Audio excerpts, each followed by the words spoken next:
नमस्कार, मी संतोष सुतार आणि आपण पाहतात सीएल माझा।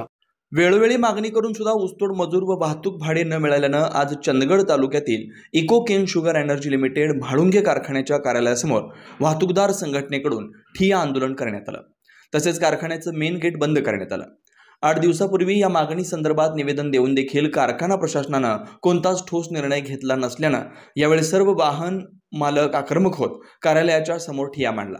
गेले कित्येक महिने कारखाना प्रशासन फक्त आश्वासन देत असून आज आम्ही आमच्या हक्काचं दाम घेतल्याशिवाय उठणार नाही असा पवित्रा घेतला।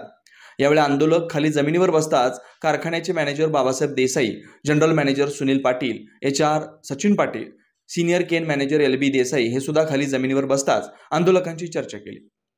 यावेळी तुडिये गावचे सरपंच विलास सुतार यांनी महत्त्वाची भूमिका बजावत या वाहतूकदारांची व्यथा उपस्थित कारखाना प्रशासनाच्या अधिकाऱ्यांच्या समोर मांडत लवकरात लवकर या वाहतूकदारांची रक्कम त्वरित खात्यावर जमा करावी अशी मागणी देखील केली।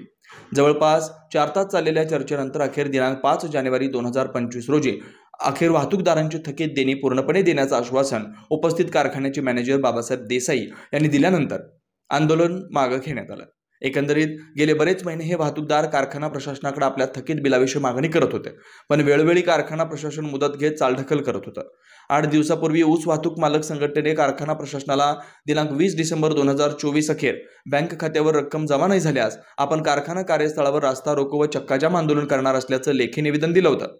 लेखी निवेदन देऊन सुद्धा कोणतीच कारवाई न झाल्यानं आज आपण येथून खात्यावर रक्कम जमा झाल्याशिवाय हटणार नाही अशी आक्रमक भूमिका आंदोलकांनी घेतली।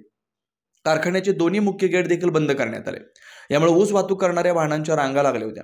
देशाचे पंतप्रधान नरेंद्र मोदी सर्वसामान्य माणसाला भेटतात, पण या कारखान्याचे मालक मात्र ऊस उत्पादक शेतकऱ्यांना किंवा ऊस वाहतूक तसंच ऊस तोडणी करणाऱ्या कर्मचाऱ्यांना भेटू शकत नाहीत अशी खंत यावेळी एका वाहतूक व ऊस तोडणी करणाऱ्या ठेकेदारांनी केली। दिनांक 5 जानेवारी 2025 पर्यंत पूर्ण रक्कम खात्यावर जमा करण्याचं आश्वासन इको केन शुगरचे manager Babasaheb Desai, general manager Sunil Patil, HR Sachin Patil, cane manager LB Desai यांनी दिल्यानंतर आंदोलन मागे घेण्यात आलं। कारखाना प्रशासनाने दिलेलं आश्वासन पूर्ण न केल्यास पुढे मोठं आंदोलन करणार असल्याचा इशारा यावेळी वाहतूक ठेकेदार प्रवीण गंगाराम पाटील यांनी दिला। यावेळी ज्योतिबा विठ्ठल पाटील, बाळू होसुरकर, नामदेव निंगाप्पा पाटील, मल्लाप्पा गुंडू मुंगले, प्रकाश नाना पाटील, उमेश यल्लाप्पा सोनोळकर, प्रकाश यल्लाप्पा बेटगीकर, तुकाराम दत्तू पाटील तसेच सर्व वाहन मालक संघटनेचे पदाधिकारी सदस्य उपस्थित होते।